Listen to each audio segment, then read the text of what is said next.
Awesomism podcast. I am Lynn, aka Awesomism Mom, and I am here today with you to talk about an amazing, unbelievable topic that was brought to my attention. And my guest today is Kurt Okeefe. He's an attorney.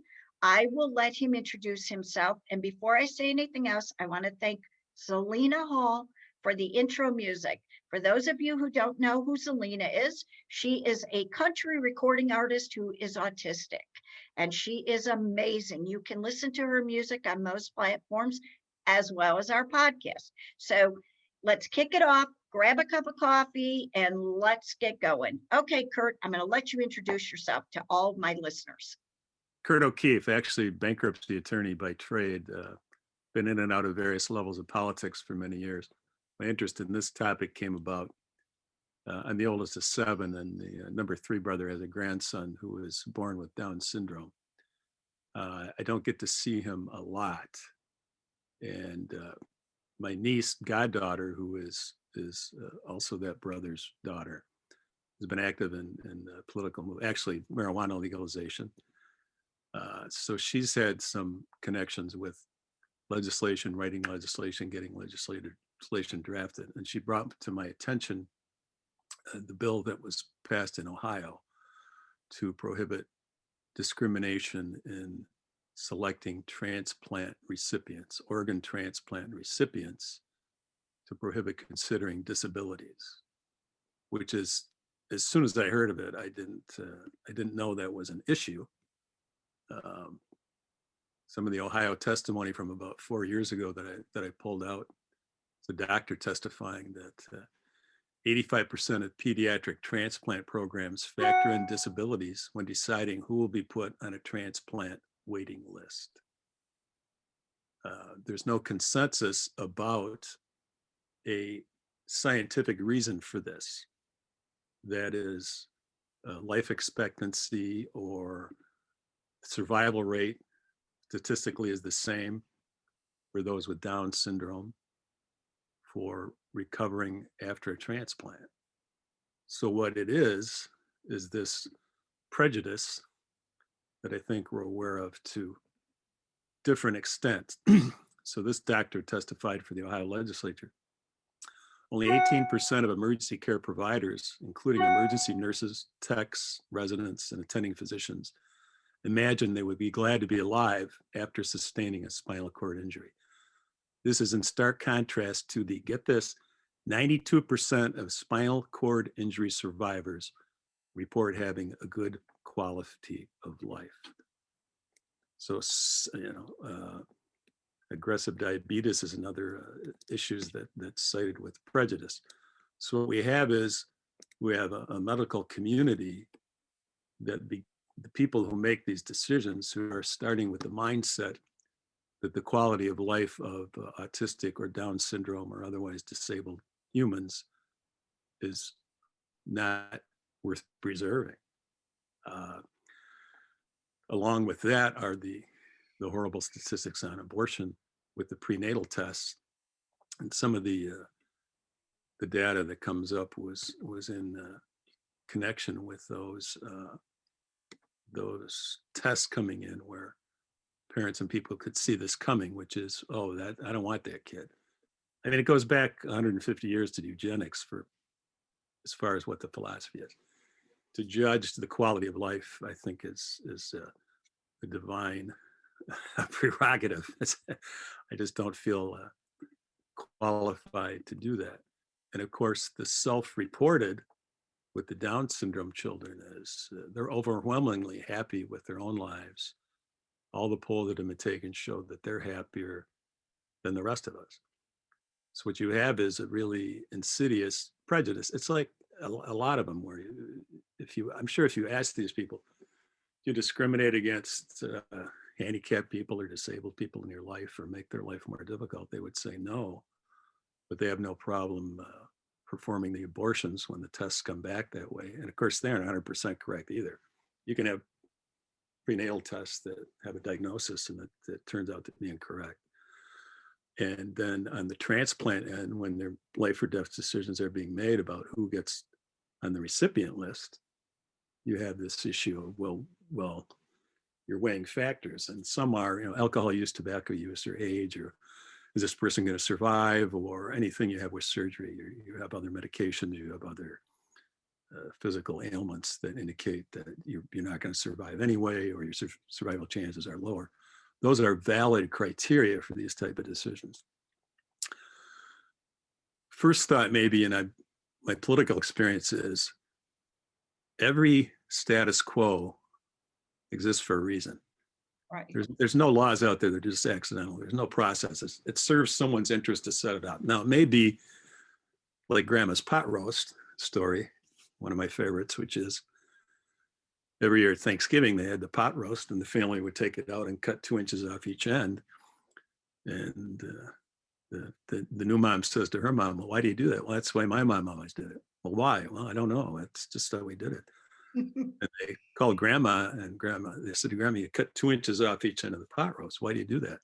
She said, well, otherwise it wouldn't fit in the pan. So it started out with a valid reason. Right. This issue, I think, is something that people haven't considered. But I immediately think, if I'm advocating an issue, well, who's going to be opposed to this? So I expect that the medical community would be in opposition, most of it, because they don't want to be liable. They don't want to be sued when Susie doesn't get on the heart transplant list and dies because she had Down syndrome or autism or another disability. And I haven't experienced of this or read of it, but I would expect the argument be, we don't need this because we don't do this now. But the data that's available indicates that's not the case. I don't have overall transplant issues throughout the country. I have the Ohio statute passed. I'm in Michigan.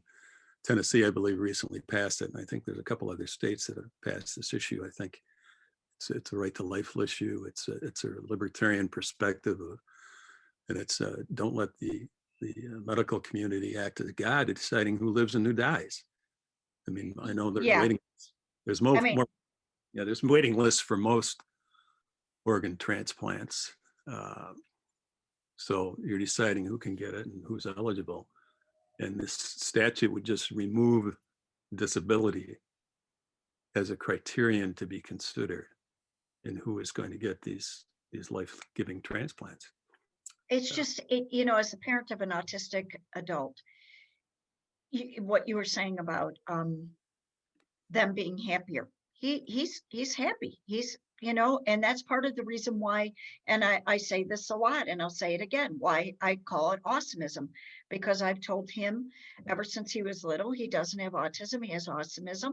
He's the unique one. The rest of us are alike, and he's awesome. God made him awesome. He looks at life differently than I do, and that's great. I love that he's an individual, and this really, really bothers me. And when you brought this to my attention, I said to you, I really want to have you on my podcast because parents need to look into these things. There's so many things as parents of special needs children we never think about. Would my child be discriminated against for an organ transplant? Okay, because we don't get up in the morning and think, okay, my child may need an organ transplant. Well, guess what? They may. And it may be too late if you haven't paid attention to this to find out that your child cannot have a heart or a liver or whatever else because they have special needs. So suddenly they're not considered to be on the same level. Who is making these decisions? And it goes into, I was reading an article about how there were some states, and again, I did not spend a lot of time verifying this, so I'm not saying this is factual, but I was reading an article that said that during COVID, that if we ran out of respirators, the special needs adults would be the last to be given them. And, at the time I shook my head and thought, how can this be true? But when you brought this topic up to me, I thought it gave a lot more, it made it a lot more of a valid argument to me, because if we're deciding that they can't get in line for a transplant because they have special needs, how many other things are they being discriminated against that we as parents are not aware of? And I'm not in that position. And of course, it's a tremendous sacrifice and commitment. Max has an older brother, older sister, and a younger sister. And God bless my niece and her husband for having the courage to not just say, well, we can't have any more kids. We don't know what'll happen, what at risk. I know the Down syndrome children do have more physical problems. He was in surgeries, before he was a year old, multiple Sure. surgeries.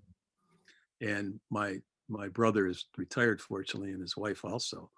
And they live a few houses away, and they're a lot of the caregivers for Max. And they can take the other 3 children on trips maybe that Max can't go on. My niece's husband is a full-time house dad, and it's a lifetime commitment.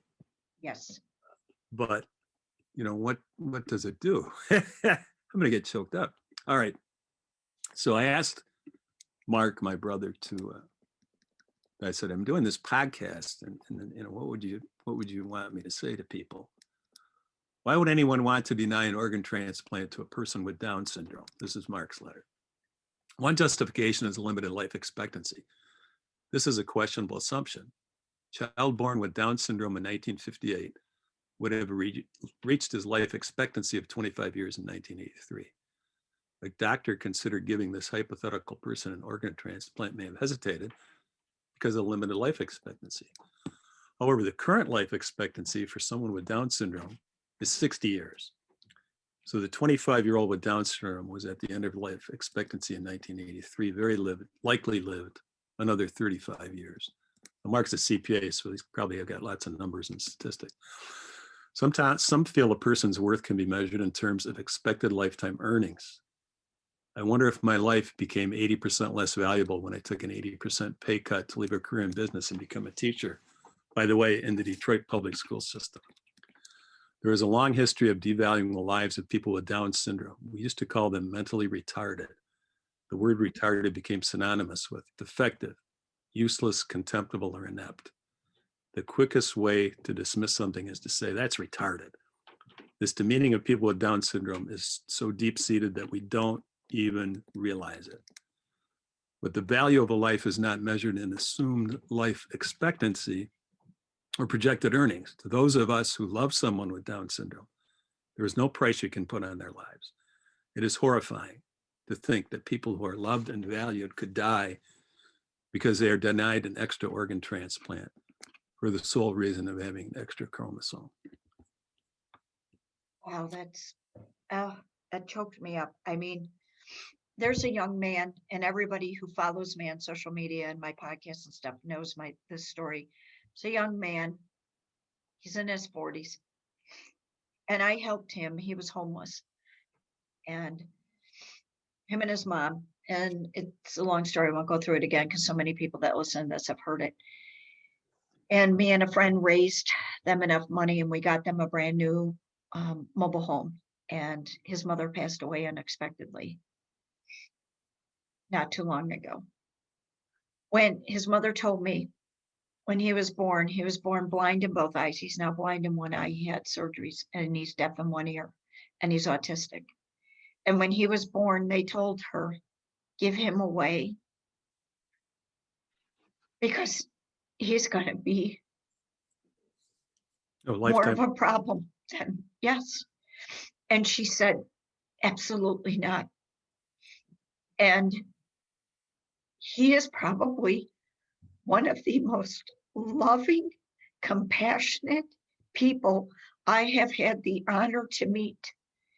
And if you got up in the morning and you called Lloyd and you said, I need you to come, if you lived by him, I need you to come over and vacuum my house today, he wouldn't say, no, I can't. He would move whatever else he had and come over and vacuum your house. So how dare somebody say that someone like him is less important? Because you know what? That young man gives me so much joy. And I'm not even a family member of his. My son is my hero because he has taught me so much patience. He has taught me really, truly the definition of unconditional love, because Peyton loves people so unconditionally. And he gets up every morning and faces more obstacles being autistic than you and I probably could ever imagine. And to put that value or devalue him, or like you said, the word retard, I see it every so often on my tweet line or my other lines. I block those people. No questions asked, because my attitude is, if that's a part of your vocabulary, either you need to learn to change your vocabulary, or I don't want you around me, because my child is not retarded. My child is a blessing. I never ask a woman her age, but Down syndrome replaced mongoloid. Yes. That's Yes. what it was called after a race. Yes. I mean, the racism, superiority, pejorative Yep. language, uh, and that's.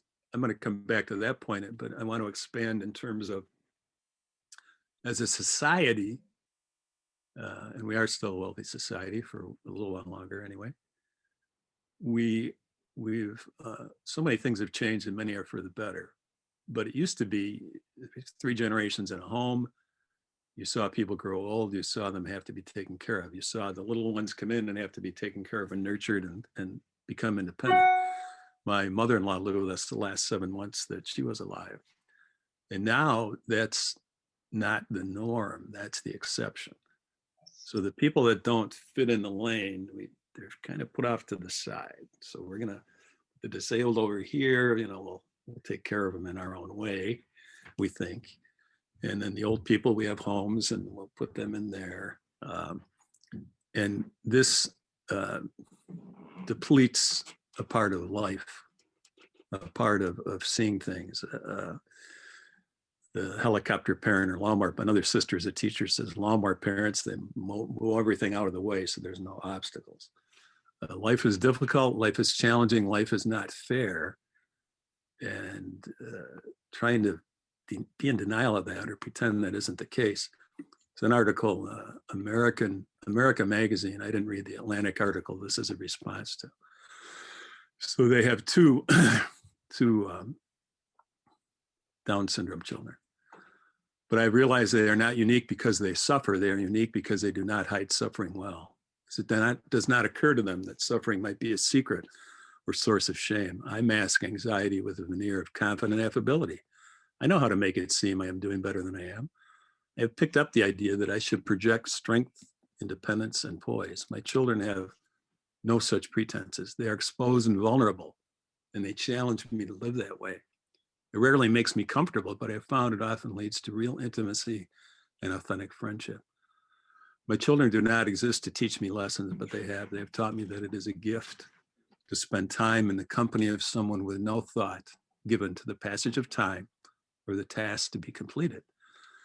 They've taught me that independence is a myth and interdependence a strength.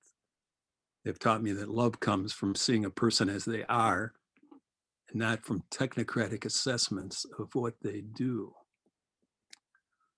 So that's pretty powerful stuff. Yes, very. And to have what Max's siblings, my great nephew, have learned by having him around. They're very happy with him. I try going through life to learn vicariously. That is, I'd rather not experience the pain. Tell me yours, tell me how you got it, and now I know how to avoid it. But my lesson in life among many is there's no substitute for experience. So when you see that and you have that, and I'm just thinking for Down syndrome people and I think autistic people, aren't they overwhelmingly honest? Oh, yes. Oh, yes. My son is extremely honest. Well, sometimes we don't want to be told that we smell funny or look funny, but right. It's many ways on a moral, spiritual plane, which I think is the significant one. That's lessons that we can learn, that we find out about ourselves. How are we taking care of this? I mean, there's sayings about, well, you find out, how does a man treat his dog? You'll know what he's like. How do you treat these people? How do we really look at them? Do we think that eliminating their lives in the womb helps them? that's a rationalization. I think people say, well, they're not going to be happy, or they have a miserable life, and so they're better off not ever being born. And as I said, to me, that's God territory. I try to stay out of that. It doesn't work when I go there. But that's objectively, from the facts and data we have, it's manifestly false. Right. So we're building a rationalization that there is no justification for. We're building it on false assumptions. I think this is one of the hardest discussions that I think a lot of Americans don't want to have either, about special needs adults. And this is something that I have tried very hard. I try very hard to promote the positive side to what we live as an autism family and things like that. But I do think that there is a need for the hard discussions, which is part of the reason why I wanted to have you on my podcast, is because I think one of the things, no, I don't think, I know one of the things that we as a society are not doing enough of is we are not stepping up and saying, when parents are gone, now, like, okay, in your family, there's 3 other siblings. Same thing in I have 3 other children. So Peyton is going to have 3 older siblings in this case that are going to be there for him when I'm gone. Okay. They will step up and they will take care of him, because he not only has blessed me, he has blessed his siblings. They have become a lot more understanding and a lot more of advocates for, those with disabilities because of it. Of experience. Yes, exactly. Because their attitude is, you mess with my little brother, you're messing with me. And they've taken that to, you mess with someone else with disabilities, you're messing with my little brother, which means you're messing with me. And I think the biggest thing that we are not doing as a society in America, and people get mad at me when I say this, but it's a fact. We don't have enough assisted living for our generation. We certainly don't have it for theirs. And if we continue to treat them as if they are not equal, or they don't deserve the education or the health care or whatever other nonsense that they justify in their heads, we're not preparing them.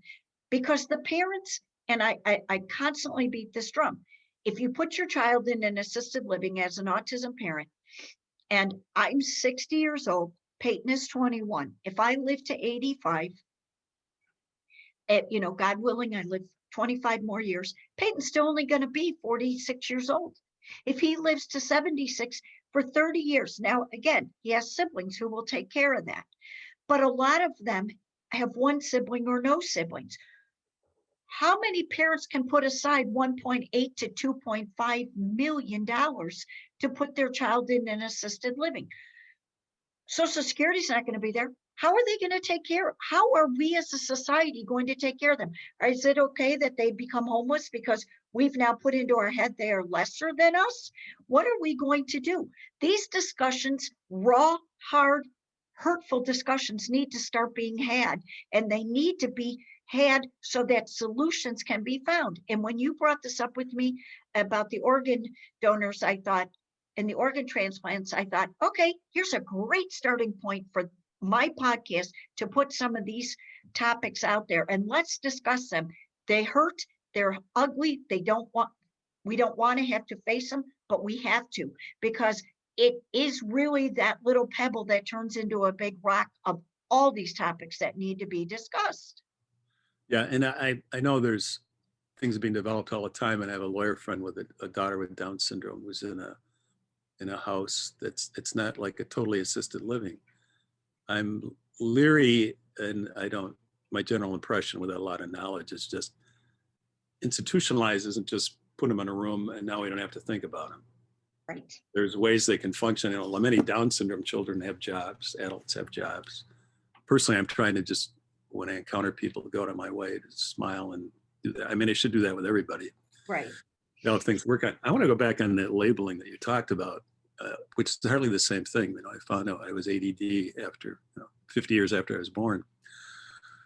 And attention deficit disorder. It's not a disorder. It's just different from the guy that was defining it. So I tell people, I say that because it gives kind of an idea of how my brain is Right. different maybe from yours, but I don't look at it as a disability or a disorder. Um, it's funny. My husband may edit this part out, but I said that to a lawyer, and I said, "There's so many lawyers, male lawyers with ADD," and he said, now they're saying up to half the population has ADD. Why don't they just redefine it as that is normal and say everyone else has attention surplus syndrome? That's great. Well, And that, you know, I mean, vocabulary is vitally important at setting the terms of debate. Mhm. Because if we're on here using the R word, we've given away our position. There's no objective discussion once you say that. To me, the brain, of course, is such a fascinating thing. And the thing with autism is these different talents, like the music person that you're talking about, they have access to different parts of the brain than we do, and they don't have access to parts that we do. Okay, that's all to me. I mean, that's how I look at it.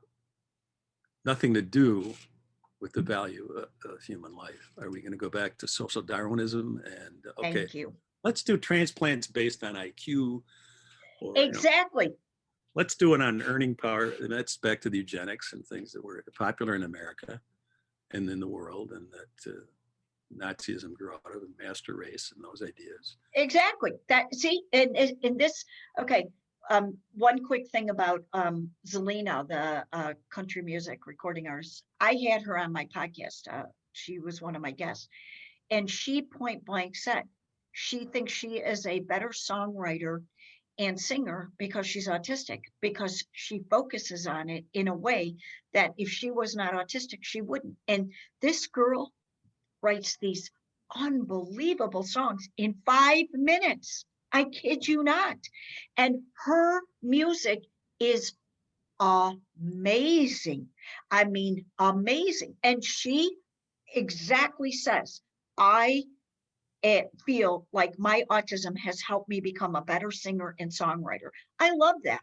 And that's why when you were, we talked about this, and when you brought that up with me, I thought this is such a great topic to start for me, because like I said, have the hard conversations, because you know what? If we allow one part of this to be, okay, well, they don't deserve the organ transplants because we decide that they're not up to our level. It is that snowball of what else do we stop them from? What else don't we do with them? What else don't we? And yes, I had an entire podcast about the technology coming out so that we won't need as many assisted living and this and that, because we can do other things. But unless the artificial intelligence and the robots that'll be coming out, and the technology is going to be amazing. It is. But we have to have these discussions, because as we form these discussions and as we talk about them, we can clear the path for more positivity, because a lot of people, it's always hard to have a hard discussion. But until we open up these topics, we can't find solutions. Let's start with the philosophy and the principle that all human life is valuable. Mm-hmm. And that we're equal in the value of each individual. Now, you may be a person of faith or not. To me, we all have a soul, a divine soul, and we're all equally valuable. Because another issue here is you're saying them. What happens with them is that becomes a growing category, the us. Yes. The us keeps adding to the them. Well, the Jews, the disabled. There were 6 million Jews killed in the death camps. There were 12 million people killed. Right. Homosexuals, disabled, anyone. The us decided was it them. Yep. And that was how they were weeding them out. And of course, if they'd had,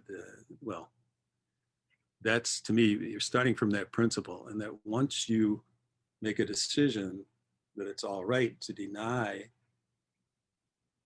equal human access to these things like organ transplants because people are disabled, You've now decided you're making that godlike decision of who deserves to live and die.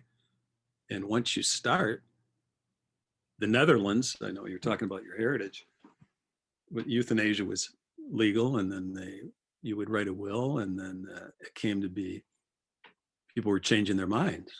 If this happens to me, I don't want to live anymore. Okay, it Right. happened. I changed my mind, and they would have panels of 3 doctors. No, we're going to kill you anyway. Yeah. Yeah. I think that's how it worked there, and that's the problem with that slippery slope. We're deciding that the beginning and now maybe the end, people that are, oh well, if they have Alzheimer's, their life isn't valuable. I've been blessed to be in a support group for caregivers, talk about people that need help. And support groups are awesome. I found that whatever you're going through, someone else is going through it now or has gone through it, and you can learn from their experience. And they're talking about very challenging. You're talking about adults that you have to change your husband's diaper every day. You may wander off. And no one was saying, I wish the state would make a law so we could kill him. Nobody was saying bring Dr. Kevorkian back. They were dealing with the natural, Shakespeare called 1,000 natural shocks that flesh is heir to. That's life, that's suffering. And I think we're called to learn how to adjust to it and to help each other through it. And that's the value of disabled people and other people. Yes, they're challenging to deal with, way better than I do. We'd rather not think about it. We'd rather not look at them. We'd rather not deal with them. Maybe we don't want to see them as a grocery store packing groceries, but that calls us to our better nature. I completely agree. And that's Yep. And I say all the time, Peyton taught me patience. I used to, like, with my older kids, especially my older 3, I'd be like, okay, let's get this done. We're going to do this. We got this. Get in the car. Let's go. Da, da, da. Peyton, it was a lot more, he was in a car seat longer. There were a lot of different things. I had to constantly keep him right by me because he would take off. He didn't know to stop. He would run through a parking lot in front of a car. I mean, there were so many things. And you know what? It taught me so much patience. And I think, again, I go back to, and I've said this 10 times on this podcast, but I'll say it again. Until we have these discussions about things that we don't really want to talk about, we can't really have a change of attitude. It's very easy to ignore some of these things that hurt us and are hard to talk about. But I'm sorry, but my child is autistic, and I'm proud of him being autistic. And I have literally had people say to me, I'm not kidding, when a Peyton would be out and about and say he was scared of something or he didn't respond to them because when he was younger, he didn't talk and until he was a little older and things. And I would say he's autistic. And people would say to me, you really shouldn't say that because, that's not good. He'll hear you. And I would be like, what are you talking about? I'm not ashamed. Yeah, I'd be like, he's not ashamed. I'm not ashamed he's autistic. He's not ashamed he's autistic. The only person who's ashamed is you, and you have nothing to do with this. Maybe you need to reassess who you are. That's your issue. Yeah. I mean, exactly. That's your problem, not mine. Go deal with it. Reassess your life. Well, and one of the parents in the articles I was reading said it may take an hour for the son to get through a plate of eggs, to eat a plate of eggs. That's it. And ever see the Salvador Dali picture of the clock with the limp hand? Yes, yes. I mean, that time in my life, the first time I saw it in a book, and I was in high school, and I was like, I am on the clock. This is when we go. This is football practice. This is this. Everything is scheduled and hitting the time. And that really affected me when I saw that. And that's the thing about, there's no deadline or time for a lot of the autistic or Down syndrome people. Well, you know what? We don't need to be on that all the time. Right. Maybe some of us overdo it here with attention spans, and the smartphone is around, and attention spans have gone down because silly example, but LOL is laughing out loud. Right. Texting. ROTLMFAO. Right. Laughing my ass, yeah. And my daughter said, that's too many letters. Now she's got 2 master's degrees from the University of Michigan. I said, what do you mean it's too many letters? Just LOL. I said, the point of vocabulary in different words is that there's different meanings. And out of your 100 LOLs, only 2 or 3 or 4 are in the ROTLMFAO category. And if you're only going to stick with 3 letters, you're not differentiating, you're losing that definition. 3 letters, Dad. You know, if you're texting 3 letters, that's it. And there's just depth to all of this. And we're not trying to, I mean, I don't know a lot about autistic, but I understand, some people that remember, you give them a date and they know what day it was or how many days ago it was. The music, the different areas. Down syndrome is not all the same. There's some generalizations. And we're not all the same. And the rest of the identities, and the gay people aren't all the same. And whatever category you want to use. The Dutch, the Irish, we're the ones, we don't resent that people think that a lot of us drank too much. I used to. But to some extent, there's this thick skin issue and we need a balance. To another extent, we need to sit back and say, people are people. Right. Individually. I don't know who you are because you tell me what TV show you watched, whether you own a gun, whether you go to church, who you voted for. I don't know who you are from that. And then whoever you are, I'm called to love you. You are my brother and my sister. That's how I look at it. And you have Down syndrome, you have autism, you're still my brother. No, I completely agree with you. And I think in some ways social media has done good for us. It's expanded our horizons in some ways, and we have been introduced to different thought processes that we maybe wouldn't have thought of or whatever.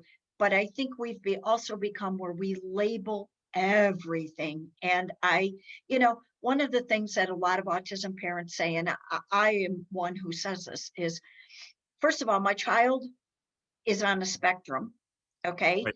If you met one autistic child, you've met one autistic child. They don't all think the same. They don't all do the same things. They don't. And the one thing that really bothers a lot of autism parents, and me as well, is when people will say to me, well, you know what, Lynn, he doesn't look autistic. And I you're right, he doesn't. Because, Down syndrome, sometimes they have they mostly have the characteristics of a facial or something. Right. Okay. Autism doesn't. My youngest son, who is autistic, looks exactly like my oldest son, who isn't autistic, and my 2 in the middle look alike. Okay. So if I put my 4 children in a room and you didn't know which order they were or which one was autistic, and I said, okay, show me which one you think is autistic, you wouldn't necessarily pick. But having said that, that doesn't define his autism. And my point in that is that doesn't define Peyton.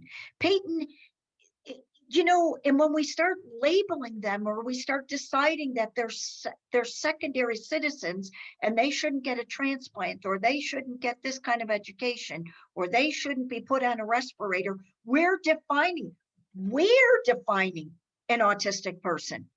Who are we to decide that Peyton is less than? How dare you? This little kid owns an Etsy shop. He is a business. The definitions are disabling and limiting. Yes. All of them are. You say ADD, and then the whole other issue of drugging the kids because they run around, which we did. All of us. We grew up with a bunch of kids. Go outside and play. Come back when the streetlights are on. It was a different era, but the labeling is restrictive and it doesn't do us a service. This thing about social media is limiting. When you're 280 characters on Twitter, the Facebook memes have maybe 3 points. Every political one I've seen has 1 or 2 that are wrong, factually. This is not enlightening anything. This is the tribalism issue and the circular reinforcement where people watch what they agree with. Right. And in that political thing going on, the issues of Down syndrome, autism kids, Alzheimer's, we're not in any of those. I mean, that's it. And the Alzheimer's numbers are I don't want to think about it. I don't like to read what causes it because I've had a bunch of concussions and I had a drinking history. And I look at these precursors and I'm like, hey, keep that research going. Yeah, exactly. Well, you were saying that when you were 50, you were diagnosed with ADD. I was diagnosed about, I guess it was about, excuse me, 15 years ago now with general anxiety disorder, GAD. And again, there's that disorder word, you know, and it's like, I mean, I be honest with you, once they said you have severe anxiety, I went, thank goodness, now I know why I hyper focus on something. You know, I took it more as, oh, shoot, yay. Now I know why I sit there and hyper focus. Explained about half my life. Yeah, Oh, oh, okay. They didn't have it when I was in kindergarten. same thing here. They didn't have, Nobody, oh, right. There wasn't, but it was around. mm-hmm. It was, I mean, it was 3 sentences. This person said, go get your school records. I go, yeah, it's 1959, 60s kindergarten. It's a third of an 8.5 by 11 sheet of paper. Yeah, Does, I know. does good work when concentrating, has trouble with several children, and another thing. And I went, well, if you look at this now, you would go, oh, ADD issues. But Yes. something that you manage. OCD is a coping mechanism for ADD. If I put my wallet in the same place all the time, and I have to do it. Now, again, what is it? OCD, obsessive compulsive disorder. It's not. It's just a way. A way. That's judging. That's a labeling. That's pejorative. The brains, chemically and electrically, may function differently. We all have different attributes. I can learn something from everyone I meet. I forget that, but that's true. And we need each other. I think the best point of the things I was going through is that interdependence, and independence is a myth. Where are we if the power goes out? Ask Texas. Yeah, I know. I live here. Oh, sorry. Well, you don't have a blanket on. I guess you're all right. Yeah, it's warm now again. Yeah. No, I agree with you. I mean, I think too often we are quick. I think the other thing too is we are too often quickly to decide that our opinions are facts. And I think this is one of the worst things about social media is that people take their opinion and state them as facts. You know, when I was growing up, my dad, who I absolutely loved with every fiber of my being, my dad, the two biggest things of advice my dad always gave me and repeatedly gave them to me, and I still hold them true, and I gave them to my children, which was know what you don't know, because when you know what you don't know, you surround yourself with other people who will always teach you. You can always learn. Okay. And you always know that that is your opinion, not a fact. Okay. Because you don't know it. And the second thing he always told me, and this was the biggest thing he always said, find commonality with everyone you meet, because you just will learn. Because when you find that common thing, it can be something as simple as, hey, I have those same shoes. It opens up a conversation, and the next thing you know, you walk away a better person because you learned something from that person. And sometimes just giving that person a smile, like you said, you always try to smile at everyone. We have our grocery store here in Texas is HEB. It's the biggest grocery store here. It's a Texas-based grocery store. They are very good about hiring autistic adults, and they have them a lot as baggers and other things. And every time I can tell that I have an autistic adult bagging my groceries, I walk down there and talk to them. And I compliment them on what a great job they're doing and how happy I am. And I call them by their name and I make it personal, because my attitude is I guarantee you there's going to be some jerk that's going to come through there and be mad that they didn't bag their groceries exactly the way they wanted it. And if I gave them 5 minutes of happiness, then it'll offset that jerk who came through. Are there any people more ready with a smile than people with Down syndrome? Exactly. I mean, you can do that. And I mean, I say try. Don't say I smile at everybody, but sometimes I'll go through and I'll say something that people identify with because I've had different jobs in retail and whatever. And when someone understands that you have a level of empathy for what they're going through, it just lifts them. Yes. Doesn't change what they're going through. Right. And I was taught in a support group I'm still in to identify, don't compare, identify. don't listen to the story and say, I don't have that, I don't have that, I don't have that. Listen for what you do have. Mhm. Identify. And no, I haven't met all 7+ billion people, but I have something in common with all of them. I know that. Exactly. Well, I was in a clubhouse room the other day, and this guy was talking about something that just really hit me really hard. He said, I don't want to hear another person use the term ROI. He said, because then we tend to always, okay, what am I getting out of this? What am I getting out of this? He goes, I want you to start using the term ROT, return on time, because he goes, I don't care how rich you are. I don't care if you're Bill Gates. I don't care if you're Elon Musk. They can never get their time back. If we start looking at time, we will use it so much more properly. We will be happier. We will spread that happiness. We will spread positivity, because if you can't get that 15 minutes back, you try to make it be a lot more of a positive time. And I thought, that is so beautiful. And he said, we should use that in business. We should use it in our personal life. We should use it in everything. And it kind of hits into what I do with autism too. And that is, I want Peyton to be as happy as he can be, because he's going to encounter so many negative things in his life because of people labeling him and negatively categorizing him. So if the time that I give to him is positive, it's worth more than anything you can give to him. Do you know what I mean? We can always, and this guy said, money can always be made and earned, time can't. So always try to make positive with your time. And I just love that.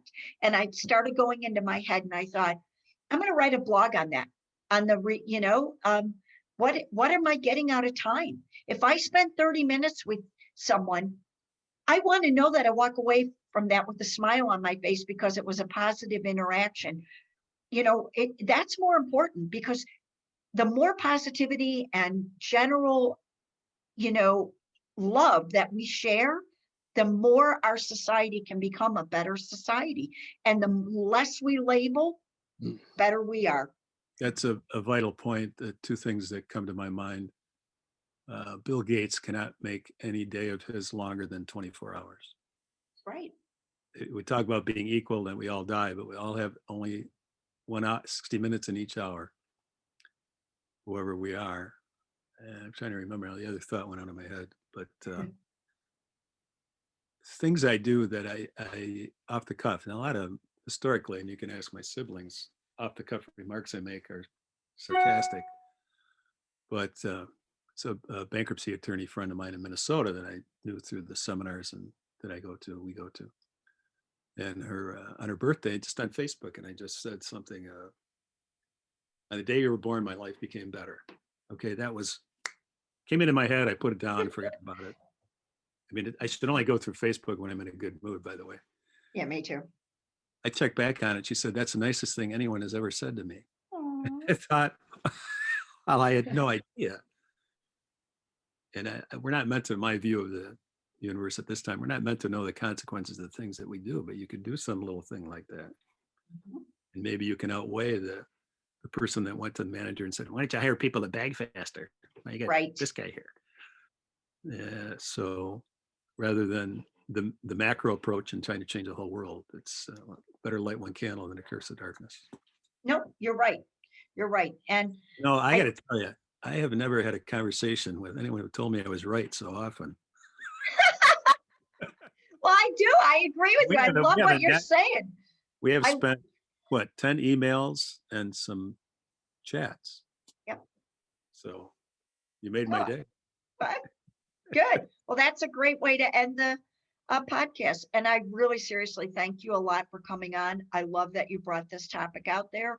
What I loved about this was it was a hard topic to discuss, but you made it very important in a positive way. I mean, I really feel like the people who listen to this will get a lot out of it. And I really appreciate you being a guest. And I definitely want to have you on again. And I know there's other topics we can discuss. So thank you, Kurt. Thanks a lot. I'm a big talker. Thank you. And be sure to send me the link. I will. I'm going to call my brother and tell him this letter had a great effect. It did. It was beautiful. And thank you so much. Thank you. Be safe. Bye.